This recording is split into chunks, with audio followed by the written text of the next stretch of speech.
안녕하십니까. 건강 365 아나운서 이영호입니다. 여성들에게는 평소와 달리 분비물이 많아질 때가 있습니다. 냉증, 냉대하로도 불리는데요. 이 경우에 따라서는 속옷이 젖을 정도로 분비물이 많아지기도 합니다. 이 호르몬의 문제일까요? 다른 질환의 위험 신호로 봐야 할까요? 분비물의 색을 비롯해서 냄새가 나기도 하는데 냉증이 생기는 이유, 이 한의학에서는 냉증을 어떻게 설명하는지, 나타나는 양상에 따라 치료도 다르게 진행되는지 살펴보겠습니다. 건강 365 김종국의 사랑스러워로 시작합니다. KBS 라디오 건강 365 함께하고 계십니다. 이 여성의 생식기 분비물을 대하로 얘기합니다. 흔히 냉으로도 불리면서 냉대하로 말씀하시는 분들도 있는데요. 이 정상적인 분비물에서 벗어나면서 여러 문제도 생길 수 있습니다. 스스로 느끼는 불쾌감도 크다고 하는데요. 경희대 한의대 한방부인과 황덕상 교수에게 도움 말씀 듣겠습니다. 교수님 안녕하십니까? 네, 안녕하십니까? 예, 그냥 냉이라고도 하고 뭐 냉증, 대하, 냉대하 몇 가지 표현이 있습니다. 의미는 모두 같은 건가요? 네, 거의 뭐 같은 뜻으로 사용하기도 하는데요. 예. 물론 이제 맥락상에서 약간의 뉘앙스 차이가 있습니다.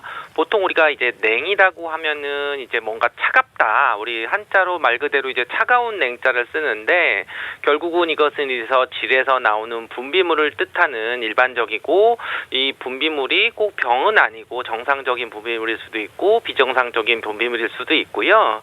또 냉증이라고 얘기하면은 뭔가 분비물이 있는데 그 중에 과도한 분비물이 있으면서 이것과 여러 가지 불편한 증상들이 있어서 어떤 질환적인 부분에서 냉증이다 뭐 이렇게 표현하기도 하고요.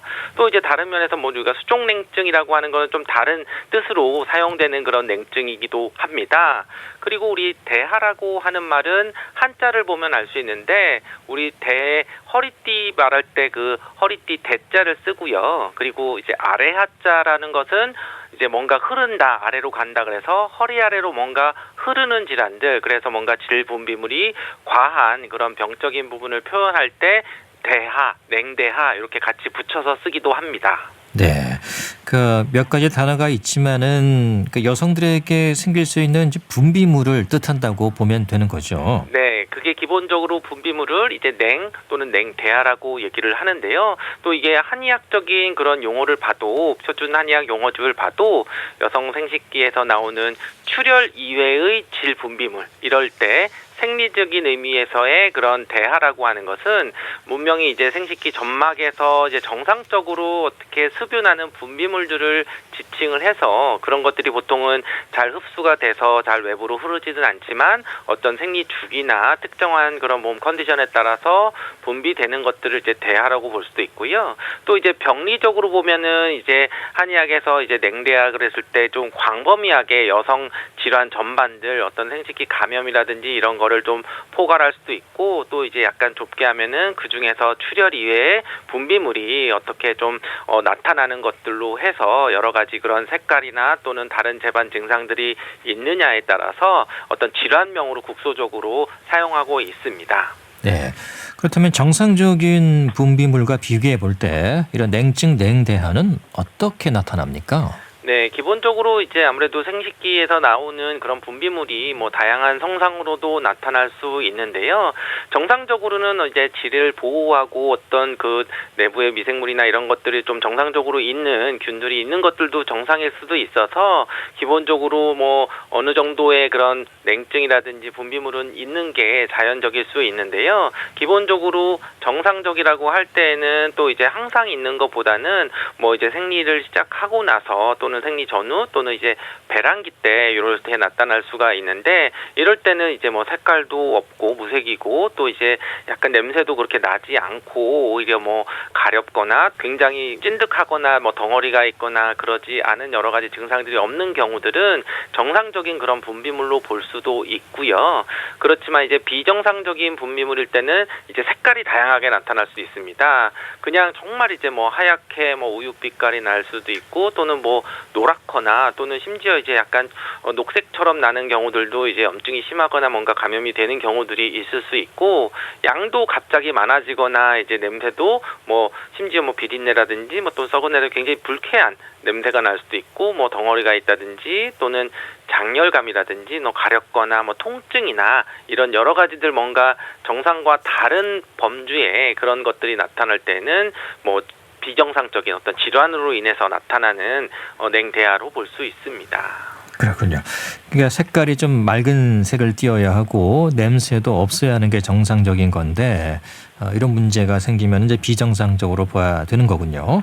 그럼 어떤 문제가 이런 냉증으로 이어지는 걸까요? 네, 그냥 기본적으로 냉증이라고 하는 것은 우리가 몸이 차다, 그러니까 차게 해서 또는 우리가 뭐 찬데 앉았다든지 해서 아랫배나 골반 쪽이 차면은 생긴다, 이렇게 이해를 할 수도 있지만, 실제로 단순히 차갑다는 것은 어떤 느껴지는 것들이고, 실제로는 이제 감염이라든지 또는 뭐 호르몬 변화라든지 또는 전신적인 건강 이상이 있을 때 나타날 수 있습니다. 그래서 이제 감염도 이제 단순히 하나의 감염이 아니라 우리가 보통 감염으로 인한 질염이다 그랬을 때는 뭐 세균 때문에 그럴 수도 있고, 뭐 바이러스 때문에 그럴 수도 있고, 어떤 이제 뭐 기생충 때문에 그럴 수도 있고, 여러 가지로 나타날 수도 있는데요. 그랬을 때 보통 이제 우리 제일 흔한 것들 중에 하나인 세균성 질염이라고 하면은 뭐 비린내가 나면서 약간 회색의 그런 냉이 나타났을 때는 좀 이제 의심할 수가 있습니다. 결국 우리가 질, 산도나 이런 부분들은 유산균도 있고 좀 좋은 균도 있고 좋은 환경이 돼야 되는데, 그런 것들이 이제 깨져서 나타날 때 나타날 수 있고요. 또 우리가 보통 뭐 약간 백색의 치즈 같은 질 분비물이 있으면서 좀 가려움이 있을 때에는 뭐 우리가 곰팡이균, 진균으로 해서 칸디다성 질염이라고 하는데, 또 이런 것은 뭐 다른 당뇨병이라든지 면역력이 약해졌다든지 또는 뭐 임신 기간이라든지 또는 뭐 항생제를 과다하게 많이 사용했을 때에는 이런 칸디다성 질염이 나타나서 그런 경우가 올 수도 있고, 또 우리가 뭐 폐경 이후에 여성 호르몬이 줄어들면서 좀 질이 위축이 되거나 그랬을 때는 위축성 질염으로 출혈도 있으면서 뭔가 가렵고 어떤 뭐 통증이 있는 그런 경우들도 있을 수도 있고요. 또는 뭐 황록색의 그런 역한 냄새가 날 때는 뭐 트리코모나스 질염이라고 해서 좀 더 외음부에 뭐 가려움증이나 염증 소견들도 많이 보이고, 뭐 내진을 하게 되면은 뭐 그런 뭐 현미경 보면은 딸기 모양의 발적들이 나타나는 그런 부분들도 볼 수 있어서 여러 가지 그런 감염들에 의해서 이런 냉증이나 질염 증상들이 나타날 수 있습니다. 네, 여러 가지 원인에 의해서 냉증이 생길 수 있는 거군요. 그럼 냉증이 심할수록 빈부인물의 양도 많아지고 또 색이나 냄새에서도 차이가 큽니까? 그렇죠. 아무래도 정상적으로 이제 분비물이 있는 경우는 또 너무 건조해도 우리 뭐 위축성 질염이라고 해서 문제가 생기는 것처럼 적절하게 어느 정도 불편하지 않고 좀 맑고 또 냄새도 나지 않는 경우들은 이제 정상적인 그런 냉 분비물이라고도 볼 수 있는데요. 기본적으로 어떤 감염이 심하거나 염증이 심하면 당연히 그런 분비물도 좀 많아지거나 정말 이렇게 뭐 생리처럼 쏟아지거나 뭐 정말 이제 그렇게 나타날 수도 있고요. 또는 이제 색깔도 그 병의 진행에 따라서 뭐 심한 경우는 뭐 이제 치즈상처럼 굉장히 하얗고 뭐 좀 두부처럼 뭐 굳는 경우들도 있고, 또 어떤 염증이 또 심하면은 이제 황록색의 뭐 진하거나 뭐 또 거품이 생기거나 그럴 수도 있고, 또는 이제 노랗게 이제 나오는 그런 냉들도 있으면서, 또는 이런 경우들은 염증이 있기 때문에 뭐 정말 비린내 또는 뭐 썩은 생선 냄새 또는 뭐 혈 냄새, 피 냄새들까지도 날 수 있는 것처럼 이런 굉장히 불편한 증상들을 여러 개 나타날 때에는 어떤 다른 질환들이 있는 것으로 보고 좀 더 정확하게 진료를 받는 것이 꼭 필요한 경우에 해당이 됩니다. 예, 뭐 분비물로 인한 불편감도 있겠고 가장 문제가 되는 건 뭘까? 이게 냄새일까요? 네, 그 뭐 개인마다 어느 정도 이제 질염이 있을 때 좀 다르게 느껴질 수 있습니다. 분명히 차이가 있는 것은 뭐 양이 계속 쏟아지고 해서 그것 때문에 불편하게 느낄 수도 있고, 그렇지만 이제 냄새도 한 부분 이제 차지하는 그런 나쁜 부분일 수 있는데요. 기본적으로 아무래도 사회적인 생활에서 이제 냄새가 나거나 할 때는 이제 좀 뭔가 또 그게 좀 악취나 좀 비린내가 나는 경우들은 오히려 조금 일상적인 생활이 좀 불편하거나 그럴 수가 있게 되고요. 물론 이제 그것뿐만 아니라 이제 다른 질환 뭐 가렵다든지 또는 뭐 장열감이라든지 또는 뭐 덩어리가 있다든지 이제 여러 가지 그런 불편감들은 사람에 따라서 또는 어떤 원인되는 질환에 따라서 차이가 있기 때문에 그런 것은 다 불편한 것은 다른 증상들로 볼 수 있습니다. 예. 혹시 자궁 질환을 의심할 수 있는 건지 또 이게 암의 위험 신호일 수도 있는 건지 궁금합니다. 네, 기본적으로 우리가 질 분비물이 이제 냉이라고도 볼 수 있는데 그렇다면 우리가 질을 구성하고 있는 것은 위에 질 쪽에 자궁 경부 쪽일 수도 있고 그 위에 자궁 쪽에 더 위에 근본적으로 될 수도 있고 아니면 복강 내에도 어느 정도 영향을 미칠 수가 있어서 결국 이게 자궁 경부염이냐 또는 자궁 내막염이냐 또는 그런 것들이 이제 더 넘는 그런 다른 뭐 자궁 경부 암이나 이런 것들로 볼 수도 있는데 물론 이제 그런 것은 이제 암까지 가는 경우는 물론 좀 드물지만 물론 주의를 해야 됩니다. 그래서 보통은 이제 자궁 경부 쪽이면은 아무래도 그 질 쪽에 근처에 있기 때문에 혈액이 섞일 수도 있고 분비물이 좀 늘 수도 있고 자궁 내막 쪽은 좀 갈색이라든지 좀 뭔가 피가 좀 오래된 그런 느낌들의 그런 색깔을 보일 수도 있고요. 그리고 이제 자궁 경부 암이나 이런 거는 정말 이제 혈성 분비물이 있고 또는 뭐 체중도 정말 감도를 한다든지 여러 가지 지속적인 그런 증상들이 좀 나타나서 할 수가 있는데요. 결국은 이렇게 우리 자궁 질환이 어떤 세균에 감염되거나 다른 뭐 임균이 있거나 또는 뭐 내가 컨디션이 나쁘거나 또는 외부적인 그런 문제들에 의해서 감염이 된다든지 또는 화학 물질에 노출돼 있다든지 여러 가지 그런 뭐 생리 주기나 이런 거에 따라서 다르기 때문에 그냥 단순하게 어떤 이런 냉대가 있다고 해서 뭐 암까지 걱정하는 건 아니라 그런 양상이나 어떤 증상들을 보고 또 필요하면 검사를 해야지 그런 것들을 좀 알 수 있습니다. 네.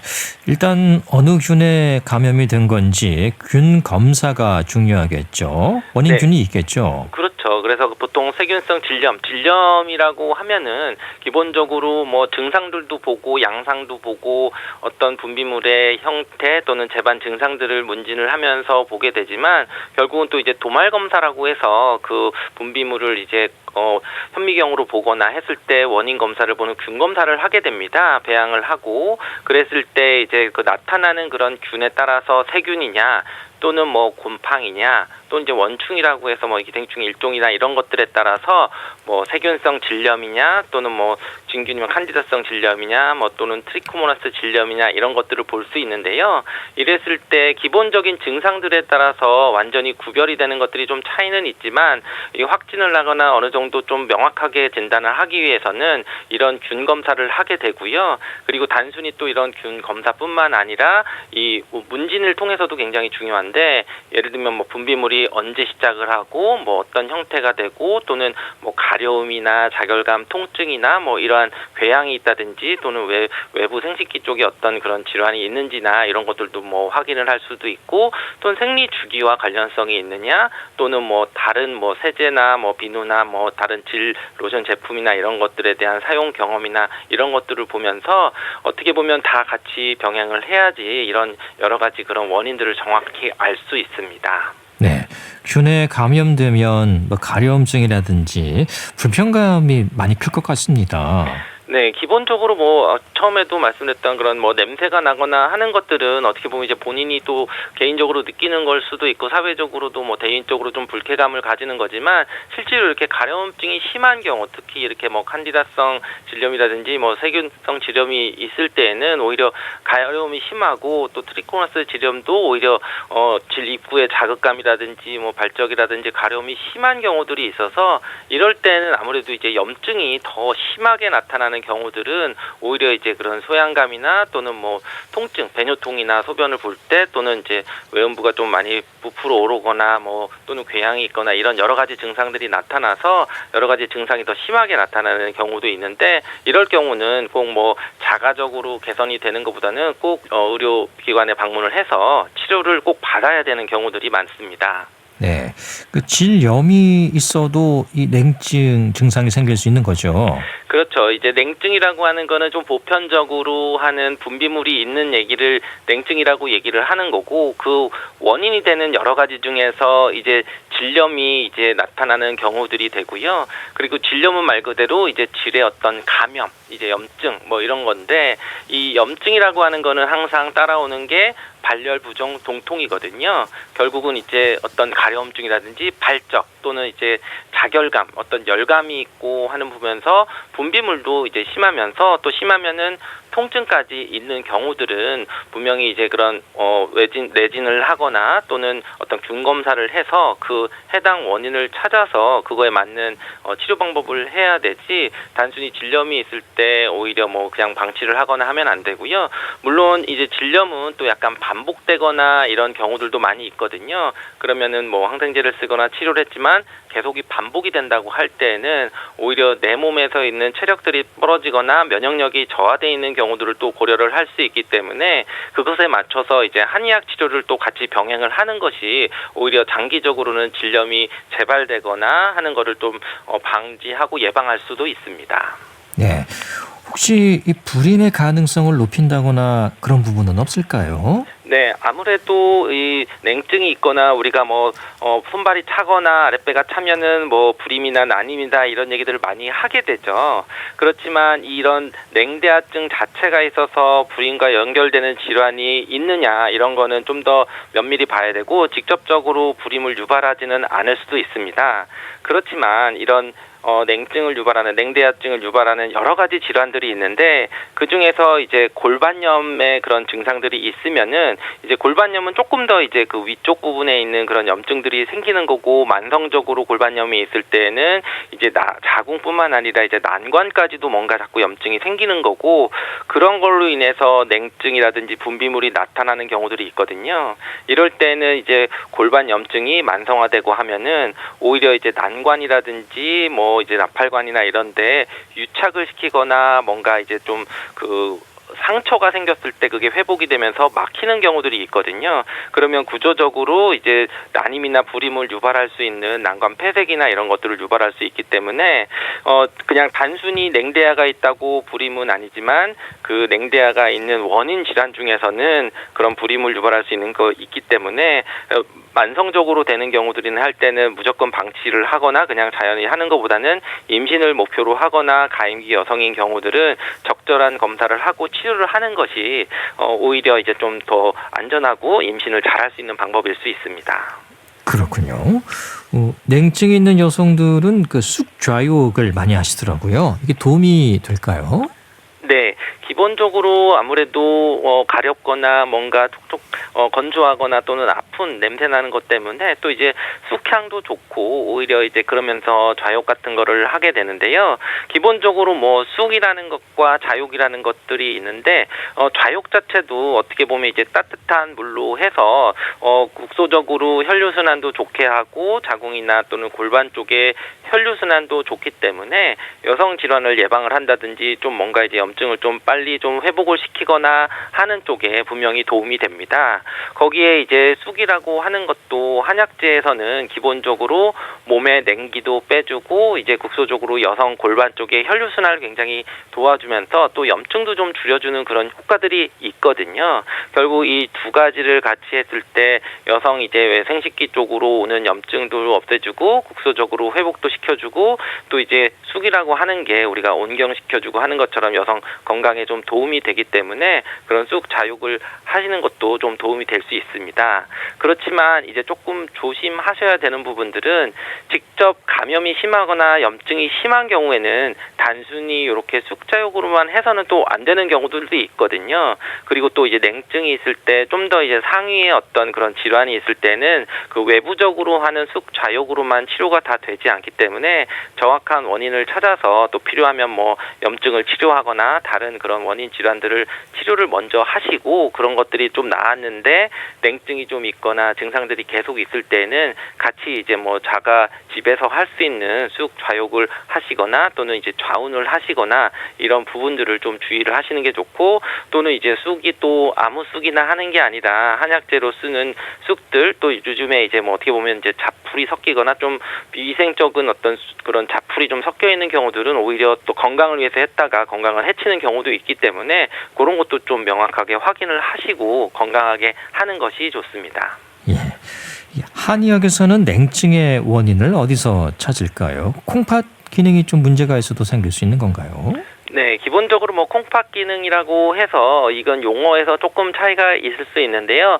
한의학에서는 이제 뭐 신기능 저하다라고 얘기하는데, 물론 이제 신기능 저하라고 할 때 신장이 이제 해부학적으로는 이제 콩팥에 해당될 수도 있지만, 기본적으로는 이 신장이라고 하는 것은 우리 몸에서 오장 육부 중에서 이제 오장 중에서 있는 신기능들을 전체적으로 포괄하는, 우리가 뭐 정력, 체력, 뭐 어떤 뭐 선천적인 그런 기운들 이런 거를 포괄하는 그런 개념으로 신장 기운이 좀 부족한 거거든요.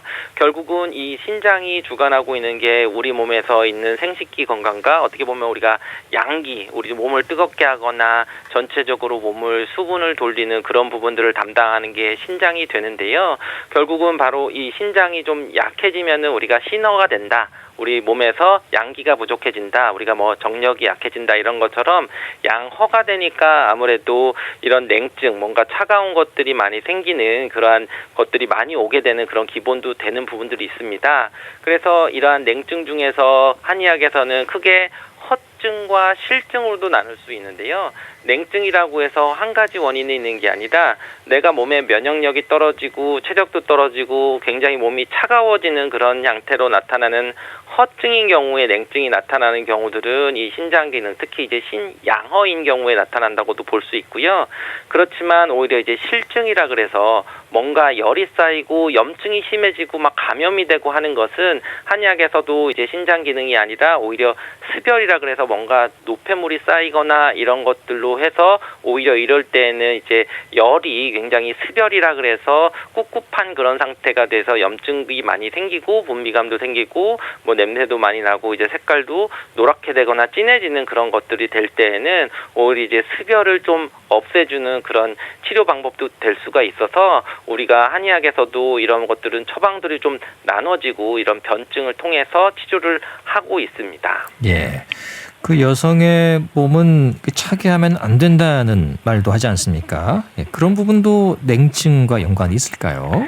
네, 기본적으로 이제 여성이 몸이 찬다는 게 뭐 전신뿐만 아니라 기본적으로 우리가 뭐 골반 쪽에 있는 질환들 또는 임신 준비할 때는 이제 아랫배가 차면은 임신도 잘 안 되고 뭐 또는 염증이 생기고 냉도 많이 생긴다고 하는데, 결국은 우리가 이제 혈관의 입장에서 봐도 자궁이나 골반 쪽으로 가는 혈류 순환들은 잘 안 될 수밖에 없는 그런 부분이거든요. 결국은 우리가 심장에서 나와서 다리 쪽으로 가는 큰 혈관이 있지만 자궁 골반 쪽으로는 어떻게 보면 약간 곁가지로 되어 있는 그런 해부학적인 구조가 있고, 그리고 또 굉장히 복잡한 혈류 구조를 가지고 있기 때문에 순환이 잘 안 되고 잘 뭉치는 경우들이 많이 있습니다. 그렇기 때문에 이런 염증도 많이 생길 수도 있고 또는 뭐 난임이 될 수도 있고 이러는데, 결국 혈액순환이라고 하는 것은 차가운 것보다는 뭔가 따뜻해야 되고 근육도 있고 뭔가 혈류순환이 잘 돼야지 건강할 수 있기 때문에, 그런 것들이 잘 안 되고 뭐 옛날로 따지면 좀 차가운데 너무 오래 앉아 있거나 또는 차갑게 하면 우리가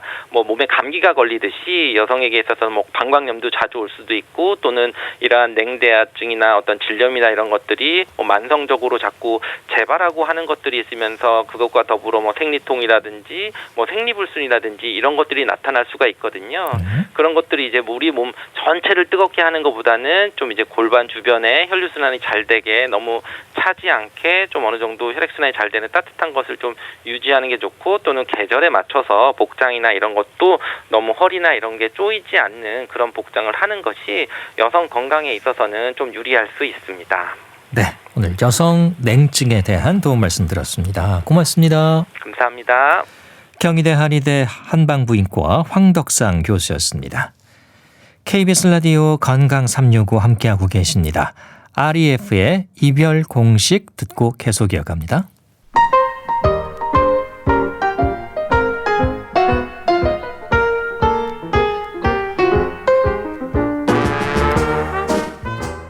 건강한 하루의 시작. KBS 라디오 건강 365.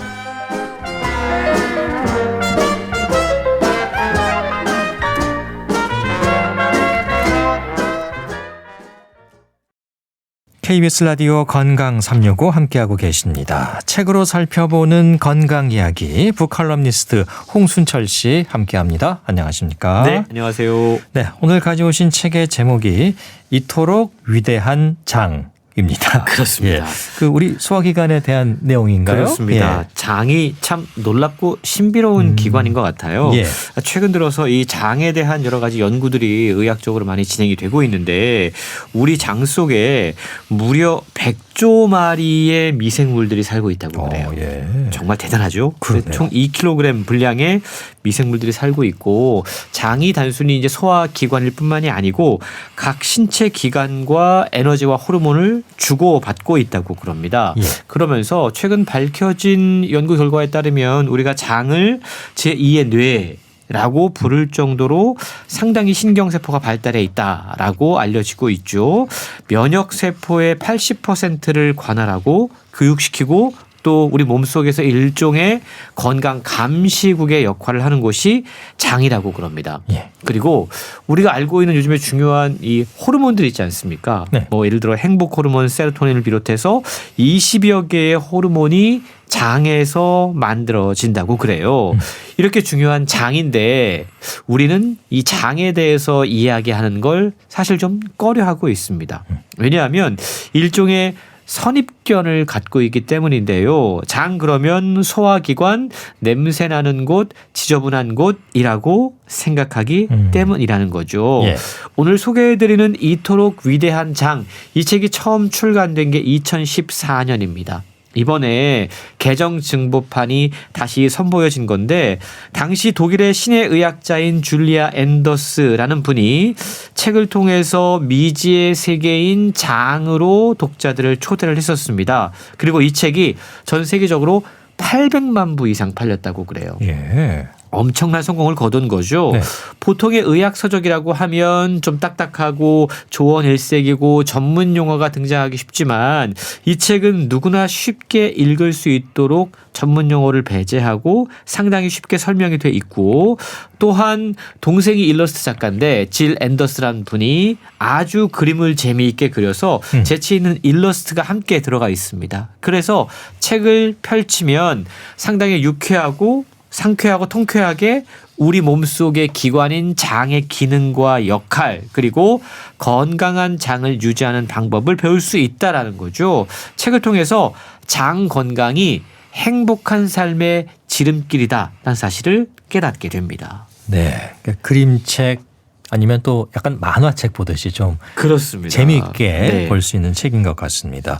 책의 표지에 보면은 42개국 번역 출간이라고 써 있어요. 그러니까 뭐 세계적인 베스트셀러라고 봐야겠네요. 그렇습니다. 이 장 건강에 대해서는 아마 전 세계에서 가장 많은 분들이 읽은 책이라고 이야기할 수 있을 것 같은데 저자가 일단 이 장에 주목한 이유가 있었다고 그래요. 예. 어린 시절에 유당을 분해하는 효소가 나오지 않아서 유당불내증을 앓았다고 그럽니다. 예. 이러면 우유를 못 우유 먹죠. 못 마시잖아요. 어릴 때 우유를 못 먹는 건 상당히 치명적입니다. 예. 그리고 이후에도 원인 불명의 아토피 피부염을 앓았다고 그럽니다. 상당히 많이 고생을 했다고 그래요. 그런데 5살이 되면서 유당불내증이 없어져서 우유를 마실 수 있게 됐고 예. 그런데 몸이 뚱뚱해졌다가 갑자기 말랐다가 막 이런 변화를 겪었다고 그럽니다.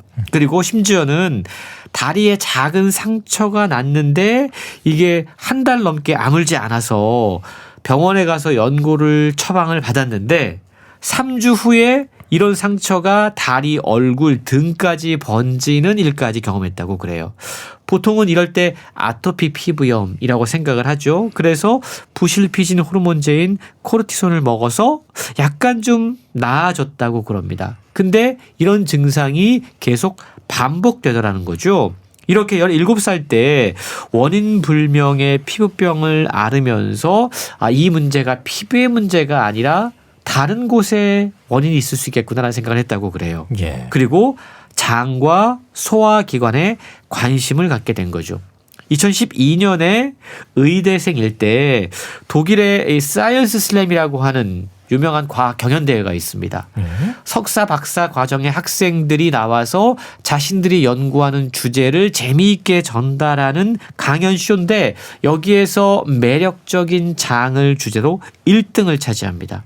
그리고 거기에서 강연했던 내용이 책으로 엮여져서 나온 건데 저자는 자신의 의학을 전공하면서 평생 동안 알아왔던 유당불내증이라든가 피부염이라든가 여러 가지 건강상의 문제를 어느 정도 다스릴 수 있게 됐다라고 전하고 있어요.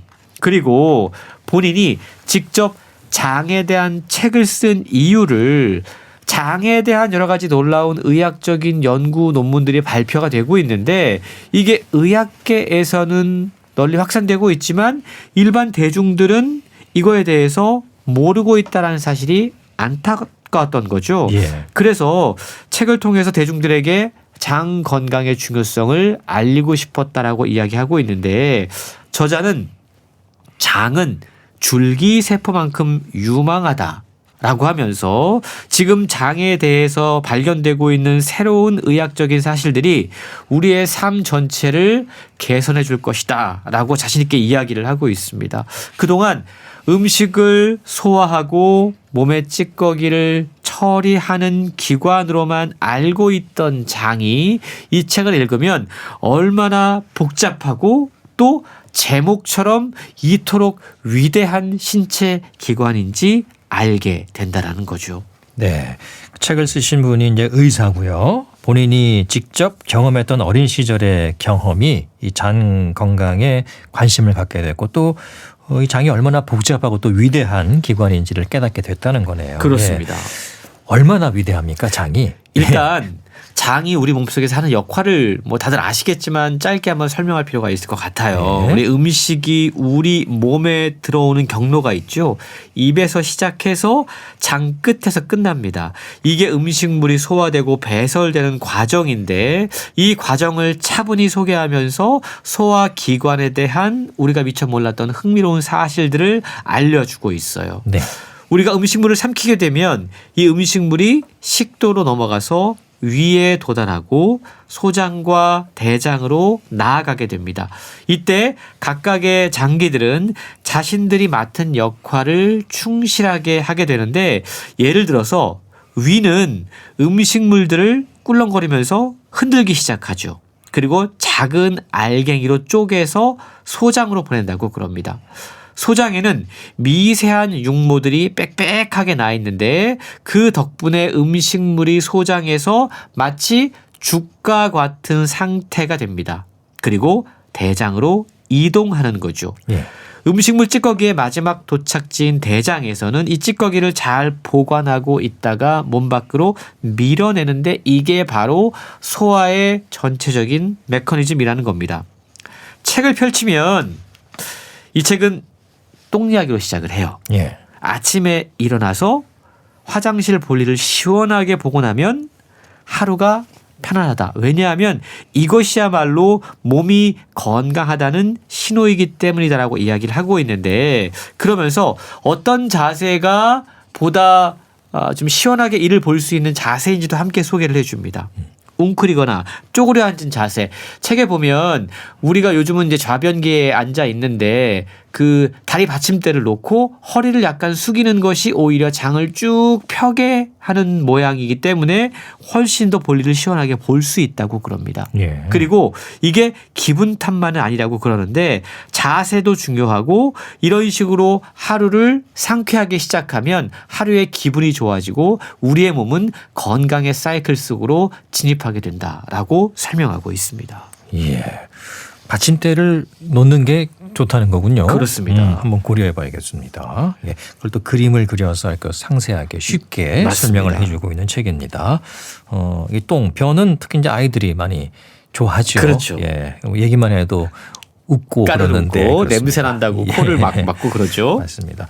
그 성인들에게 있어서 이 변은 사실 이제 장 건강을 짐작케 하는 부분이잖아요. 그렇습니다. 어떤 상태냐, 색깔이 어떠냐 이런 것들 사실 우리가 관찰하지 않고 그냥 물을 내려버리곤 하는데 가끔씩은 그 상태를 들여다볼 필요가 있다라고 이야기합니다. 저는 왜냐하면 항상 봐요. 우리 건강의 바로미터이기 그렇죠. 때문이라는 맞아요. 거죠. 네. 그걸 보면 우리의 장 건강이 어떠한지를 확인할 수가 있습니다. 또 장 신경계에 문제가 생기면 다양한 문제들이 생기는데 위산 역류라든가 구토, 변비, 과민성 장 증후군까지 여러 가지 문제들이 생겨요. 예. 몸에 생기는 문제입니다. 근데 장 건강에 문제가 생기면 불안, 우울, 스트레스 우리 뇌에도 문제가 생겨서 각종 정신질환으로 이어질 수 있다고 그럽니다. 우리 장내 미생물 균형이 깨지면 소화불량, 변비, 심한 가스 같은 장 질환만 겪게 되는 게 아니라는 거죠. 비만의 문제, 알레르기, 유당불내증, 피부 트러블, 우울증, 요즘 우리가 현대인들이 흔히 앓고 있는 여러 가지 만성 질환은 사실은 어떻게 보면 장 문제에서 시작된다라고 볼 수 있다는 겁니다. 그래서 저자는 장은 우리 몸과 마음 건강의 바로미터가 되는 핵심 기관이다라고 이야기를 해요. 그러면서 우울증과 불안장의 행복은 뇌가 아니라 배에서 온다. 장에서 온다라고까지 이야기를 하는 겁니다. 우리가 행복 호르몬이라고 이야기하는 세로토닌은 무려 95%를 장에서 만든다고 그래요. 100년 동안 아프지 않고 건강하게 오래 행복하게 살려면 마음 건강을 유지하려면 장 건강을 살펴야 된다는 거죠. 저는 개인적으로 얼마 전에 저희 아버지께서 폐렴 걸리셨어요. 예. 그래서 입원하는데도 상당히 힘들었고 입원해서 경과가 되게 좋았습니다. 그리고 퇴원하셔가지고 항생제 처방을 받아서 항생제를 드셨는데 집에서 되게 심한 구토 증상이 있어서 힘들어 하셨거든요. 네. 근데 알고 보니까 이게 바로 항생제 부작용 때문이었다는 거죠. 조금 아프다는 이유로 병원에 가서 항생제나 약물들을 처방받아서 복용하는 순간 잘 알아야 될 게 이게 우리 장 건강에는 해로울 수 있다는 겁니다. 예. 항생제가 우리 장 속에 살고 있는 유익균까지 각종 미생물들까지 죽이는 역할을 할 수 있다는 거죠. 그래서 항생제를 오래 장기간 복용하면 우리의 면역 체계가 약해지고 신체 균형도 흔들리고 더 나아가서 우리의 정서적인 안정과 건강한 수면에도 영향을 받는다라고 이야기를 하고 있는데요. 우리가 미생물에 의존해서 살아가듯이 미생물들도 우리 몸속에서 우리가 어떤 선택을 하느냐 어떤 행동을 하느냐에 따라서 이 미생물들의 생존이 좌우된다는 사실을 기억해야 될 것 같습니다. 네. 그래서 이제 항생제 같은 약물은 또 신중하게 처방이 되기도 하죠. 그렇습니다. 예. 그 유해균 또 유익균 이게 이 장내 미생물에 대한 관심이 최근에 많이 높아졌습니다. 요즘 그렇습니다. 네. 그래서 뭐 유산균 따로 복용하는 분들도 많이 계시고요. 예. 우리가 사실은 이 장내 미생물들 때문에 도움 덕분에 면역 체계를 유지할 수 있고 행복한 기분도 느낄 수 있고 질 좋은 수면까지 경험할 수 있다고 그럽니다. 이 장내 미생물은 균형이 중요해요. 생태계이기 때문에 이 균형이 깨지면 소화불량, 변비 이런 장 트러블들이 생기기 마련입니다. 뿐만 아니고 우울증, 불안장애 이런 정서 질환도 생길 수 있고 알러지, 피부병, 만성 질환까지 생긴다라는 것이 최근 의학 연구 결과를 통해서 밝혀지고 있다라는 거죠. 우리 몸속에는 장뿐만이 아니고 수많은 미생물들이 살고 있습니다. 그런데 대장에는 무려 100조 가까운 미생물들이 살고 있어요.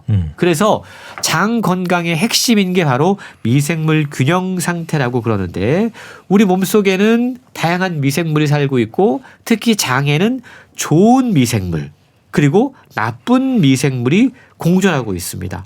좋은 박테리아, 나쁜 박테리아. 적절한 비율을 유지를 하면 나쁜 박테리아도 우리의 면역 체계를 일깨워주고 우리 몸을 단련시키고 반면 좋은 박테리아는 우리의 건강을 늘 보살펴 주고 있습니다. 최근 주목받고 있는 유익한 박테리아 가운데 하나가 바로 프로바이오틱스라고 하는 건데 예. 이게 일종의 장 파수꾼 역할을 한다고 그래요. 이게 나쁜 박테리아의 먹이를 빼앗아서 나쁜 박테리아를 굶주리게 만들고 항생물질, 방어물질을 생산해서 나쁜 박테리아의 수가 많아지면 이걸 쫓아내기도 한다고 그럽니다. 만약에 장에 자꾸 문제가 생긴다면 이때 프로바이오틱스를 비롯한 장내 유익균이 줄어들었기 때문이라고 생각해 볼 수 있는데요. 장내 유익균이 줄어드는 이유는 나쁜 식습관, 스트레스, 항생제 남용 때문이라고 그래요. 반대로 이 좋은 유익균인 프로바이오틱스가 우리 장 속에서 잘 오랫동안 살 수 있게 하려면 잘 먹여야 될 거 아닙니까? 예. 그래서 프로바이오틱스의 먹이를 잘 우리 몸에 섭취를 해줘야 되는데 그게 바로 프리바이오틱스, 일종의 식이섬유라고 할 수 있는 거죠. 그래서 식이섬유를 많이 잘 섭취하면 장내 미생물 균형이 건강하게 유지될 수 있다고 그럽니다. 예. 장 건강의 위험이 높아지는 이유뿐만이 아니고 또 해결 방법도 소개되고 있다고요. 예, 가장 중요한 게 장 건강에 있어서는 식습관이라고 그래요. 식단에 신경을 써야 합니다. 프리바이오틱스, 식이섬유소가 많이 들어있는 채소와 과일을 많이 섭취하는 것이 유익균 증식에 필수적이라고 그러고요. 또 요거트, 김치, 된장 같은 발효식품도 우리 장내 환경을 개선하는데 큰 도움을 준다고 그럽니다. 또 요즘은 요거트 형태로 프로바이오틱스를 꾸준히 섭취할 수 있기 때문에 이거 역시도 도움이 될 수 있다고 그러고요. 먹는 것과 함께 스트레스 관리가 정말 중요하다고 그럽니다. 예. 그래서 책에는 심호흡 이야기를 하고 있는데 심호흡을 통해서 이 스트레스를 잘 관리를 하고 그걸 통해서 장내 미생물의 다양성과 기능에 직접적인 영향을 미칠 수 있다고 그럽니다. 만성 스트레스는 우리 몸속의 유익균을 감소시킬 수 있고요. 해로운 유해균을 증식시킨다고 그래요. 심호흡뿐만이 아니고 명상, 요가 이런 어떤 이완 기법을 통해서 우리 장과 뇌가 서로 연결되어 있기 때문에 서로 간의 안정을 추구하는 방법을 쓰는 것도 좋다라고 설명되어 있습니다. 더불어서 수면과 운동도 장 건강과 밀접한 관련이 있는데요. 하루 7시간 정도의 수면이 유익균의 활동을 돕고 또 적당한 운동은 장의 운동성을 촉진하기 때문에 장내 환경을 개선할 수 있다고 그래요. 그러니까 꾸준한 스트레스 관리, 균형 잡힌 식단, 몸을 움직이는 것이 장 건강, 더불어 정신 건강을 지킬 수 있는 필수 조건이라는 건데요. 그동안 사실 많은 분들이 실제로 장 질환에 시달리고 있거든요. 근데 쉽게 밖으로 그 말을 꺼내지 못하고 있습니다. 저자는 장이 우리 몸속의 감시와 면역에 중출한 사실을 반드시 알아야 하고 뇌와 심장의 버금가는 너무 중요한 기관이다. 라는 것을 일깨워주고 있어요. 그래서 배변을 보는 자세부터 시작해서 식사 습관까지 장 건강을 유지할 수 있는 다양한 방법들을 소개하고 있는데요. 읽고 나면 변비로 고생하는 분들은 배꼽 인사를 자주 하는 것이 좋다라고 권하는 저자의 제안이 어떤 의미인지를 아마 아실 수 있을 것 같습니다. 네, 책을 직접 읽어보시면서 확인하시면 되겠습니다. 이토록 위대한 장 함께했습니다. 북칼럼니스트 홍순철 씨였습니다. 고맙습니다. 고맙습니다. 예. KBS 라디오 건강 365 이광조의 오 그대는 아름다운 여인 들으면서 모두 마칩니다. 아나운서 이영호였습니다. 고맙습니다.